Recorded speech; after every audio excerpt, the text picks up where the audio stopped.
Yo. Well, let's go ahead and start this. I'll do my intro anyway because people will be watching this later. So, welcome to episode 11 of Shop 15 with Jay Walker. Hope everybody had a good Memorial Day. Hope you didn't go out and go too crazy. Hope you stayed your ass at home. And if you didn't, at least you stayed safe. If not, yeah, well, we'll see what happens. But I would like to introduce my guest.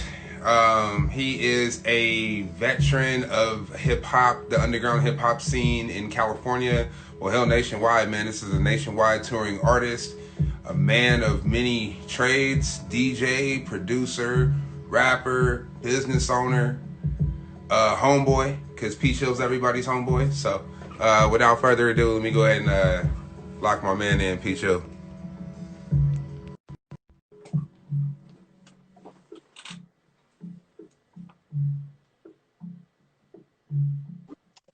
Hey, what's up, man? Hey, man. How you doing? I'm doing well, man. How are you? I'm not too bad. Living, right? Yeah, that's all we can. That's all we try to do, I should say. I mean, shit. At this time, anyway, Mm-hmm. How's life been for you in quarantine, man? How's things been for P Chill? Yeah, it's been different. I haven't seen an entire springtime at home in like 10 years. Usually I'm on the road during this time. So it's been kind of cool in a way to be home and just, enjoying this time of year, which is something I usually don't get a chance to do. So that's been kind of fun. But I've been staying busy as I can. I've been doing, you're aware, I've been doing my live stream DJ nights a couple nights a week. I did one live stream performance where I'm rhyming. I'm going to do another one of those pretty soon. But just trying to spend a lot of time in the studio working, though. I'm trying to get some new material banged out. And usually when touring season starts, it's a lot more hectic. So it's like, man, I got to focus on recording and on touring. Now it's like, all right, well, let me just use this time to just get caught up on recording. I've got a couple more features I got to do, and then finish up this other record I'm working on right now. So nice, man, nice. So I mean, obviously it's changed for you because like you said, you're not on the road right now. So is it weird? I know you miss it, but is it weird? I miss the hell out of it. And it feels weird. If I imagine this is what someone who worked a long time at like a 9-to-5 feels that first year of retirement almost, because you're not going about your normal routines. I imagine that's what that feels like. I hope I don't know about that for a long time, so I'm hoping to be in this for a minute. But yeah, man, it's weird, man. Weird is probably the best way to put it. But I'm trying to make do with it, make the best out of it I can, and as well as try to adapt, because I mean, to be honest with you, people who go anywhere in any profession or any art craft they do, or wherever their art form is, adapting to the way the world is very, if you don't adapt, you're just gonna fall, Very true. And yeah, I have been noticing that, you already kind of brought it up, but people don't know you are a DJ as well as an MC. And you're DJing on Twitch now. I have seen that is the new thing because obviously Instagram Live only lets you do so much, So how has that been? That transition of getting into that world? How's that been for you? It's been kind of a learning experience, to be honest with you. Even before the quarantine, I thought about doing like a DJ night online streaming somewhere, but this kind of gave me the motivation to actually get going on it. And I started off trying to do it on IG Live first, and then they kept booting me for, songs and copyright. So then the next week I went over all right, well, screw it. I'm going to do this over on Facebook then. So I did on Facebook, and it was even worse over there. And then the homie hit me up to say, oh, no, use Twitch. It's mainly for people on video games and sharing that, people could watch and comment while they're playing, whatever the hell game they're playing. And, oh, man, why do I get phone calls right in the middle of the interview? All right, sorry about that. No worries. So, yeah.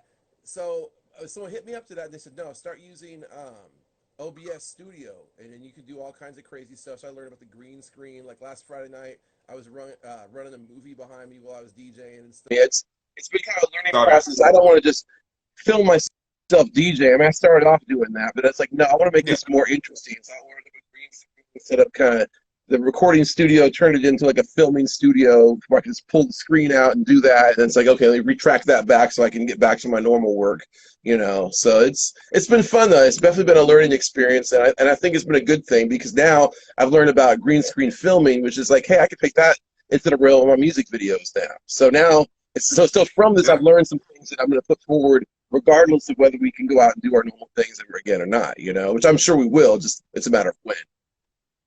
True, true. Yeah, because I kind of looked into the Twitch thing, and it seems like it's a lot going into it. It's not just, oh, turn on your camera and stream. You got to there's some steps involved in actually setting up and getting something going, right? It's not hard, but it's not super easy either.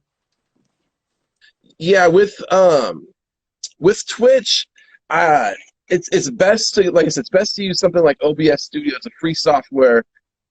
There's a lot of really good tutorial videos out there that you can look at that'll kind of walk you through how to do different stuff on there. It's pretty user-friendly. If you have any kind of history in recording software or video editing or even just graphics software, it's kind of easy to navigate with if you if you have any kind of experience in that. But if not, it didn't seem like it was that hard to learn either.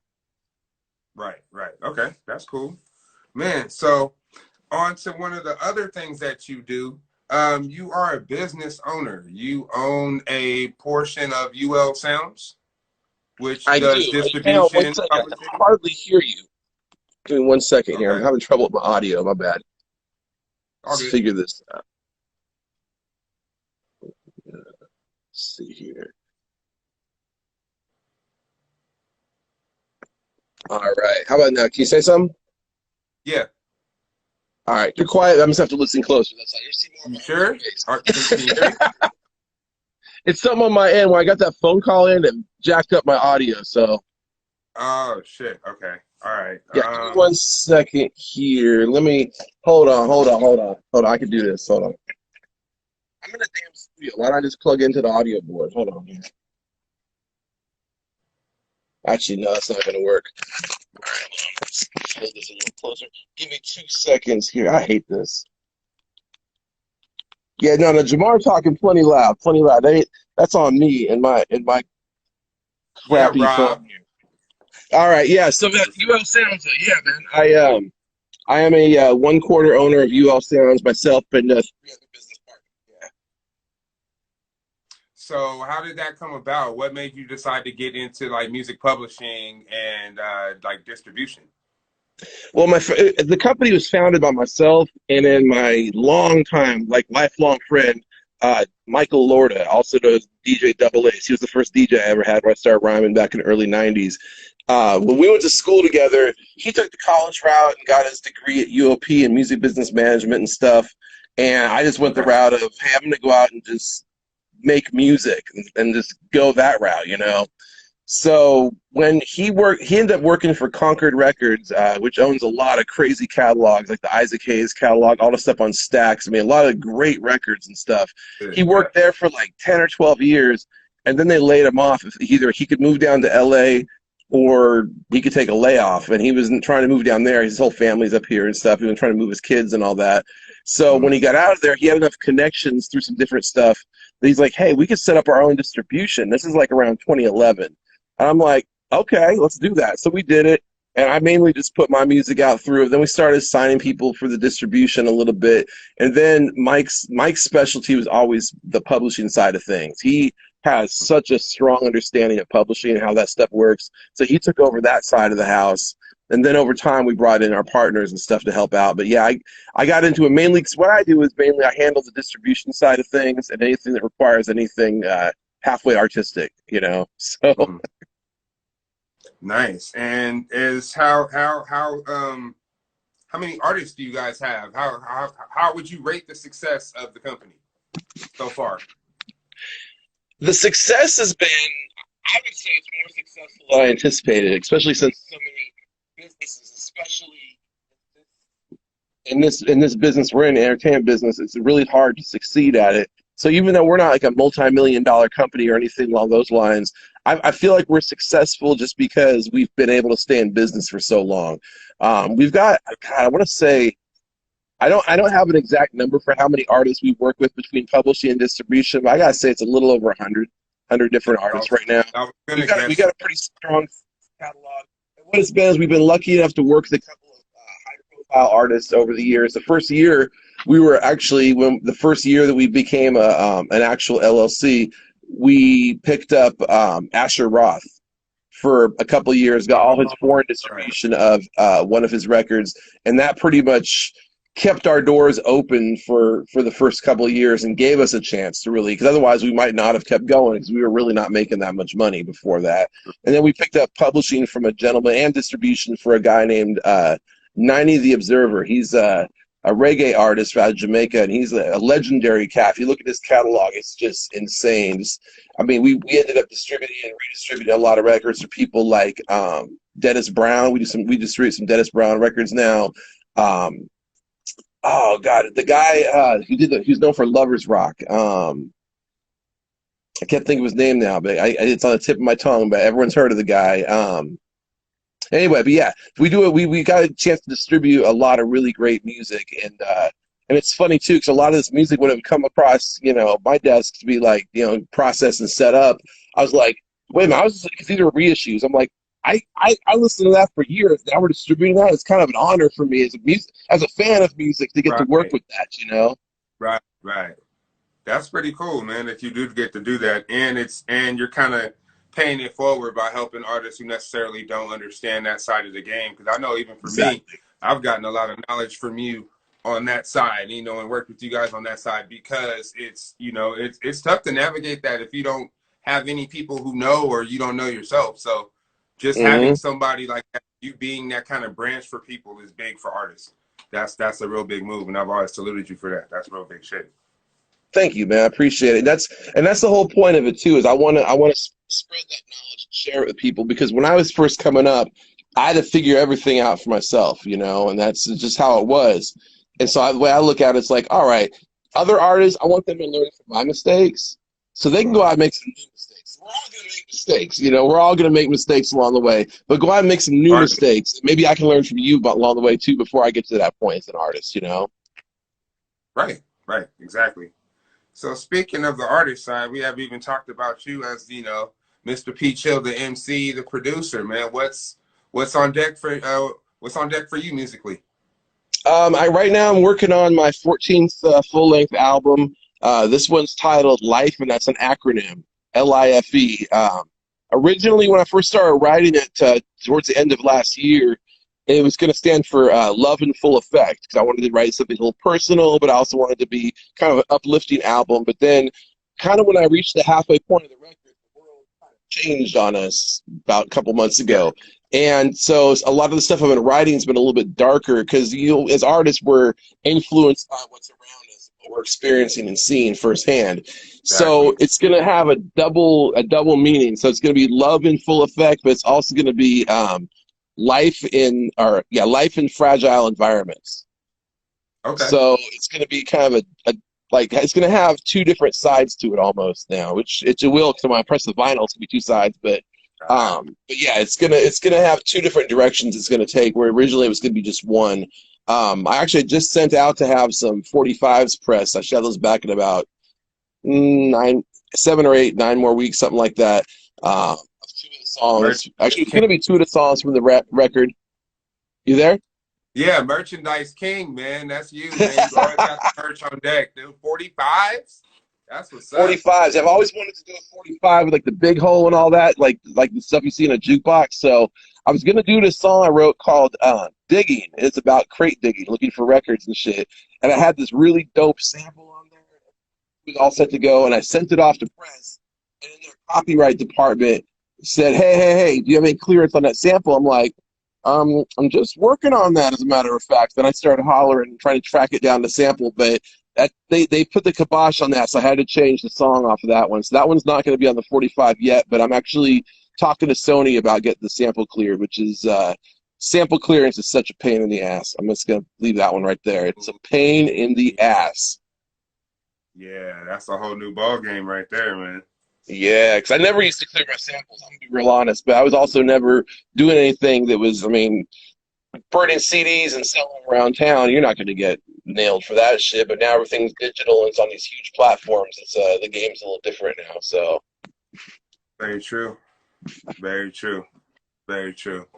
Man, let's see. So, man, I was thinking the other day, dude. Actually, it popped up on my Facebook. You know, they like to give you the anniversaries and shit. Um, what you call it? That 3MC's tour, man. That the only tour I man, actually ever been on, like, you know, multiple states. 6 years ago, man. Damn, that's time crazy, just right? goes by, doesn't it? It does, man. It does. Those were good times, bro. Man, and I've always wanted to thank you for that experience, man. Like, cause I think that was something I needed to do before I kind of stepped back from rapping a little bit. I needed to have that happen, and you Mm-hmm. helped make that happen. So, like, Word. you always get that salute from me, brother. Hey, that was a lot of fun, man. If you ever get, when this shit clears up and you get a wild hair up your ass and want to go on the road again, you just give me, you know my number, bro. You call me, man. That was hella fun, bro. For sure, man. For sure. Well, shit, man. We're right about at 15, man. So I wanna keep it nice and nice and even. But Okay, of I do want to thank you for your time, course. bro. I want to thank you for coming through. Um, is there anything you want to tell the people, before we sign out? Just pretty much every Wednesday and Friday at 7 p.m. Twitch.tv Yeah. /Funky Uncle Chill. You catch my DJ sets. I call it the Shelter in Place Dance Party, and I just play whatever the hell I feel like playing. Whatever. I don't stick to any genre. I just kind of if I feel like playing it, I'm gonna play it. That's a nice part of DJing from home is you don't have some venue saying, "Oh, I want you to play this style like this." It's like, no, I'm just gonna call it a shot. So. But yeah, I'm Yeah, doing that, for and real. yeah, I got new music coming out, so stay tuned. But yo, Lefty, thanks for having me on, man. I appreciate this a lot, dude. Not a problem, man. Thank you for making the time to hang out, man. Always. It's always great to talk to you. Um, Stay in touch, man. And yeah, I got some things for you, so I'm probably gonna be sending you a couple of joints in the next few days, man. Yes. So Yeah, I'm waiting, see dude. what we got. I'm ready. When you get those, I'm ready. Work. All right, All bro. right, brother. Peace. Thank you. All right, man. I want to thank everybody for tuning in today for episode 11 of Chop 15 with Jay Walker. I was scheduled to have DJ Ethic on tomorrow, but he had to postpone the interview. So tomorrow I will not have an interview.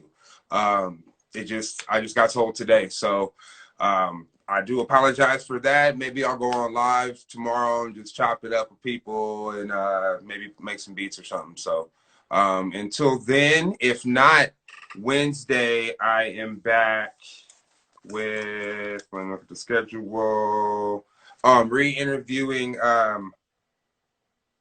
Thursday I'm back with Caesar. I'm re-interviewing Caesar De La Foto on Thursday. So if I do not see anybody tomorrow, I will see you on Thursday. Have a great one.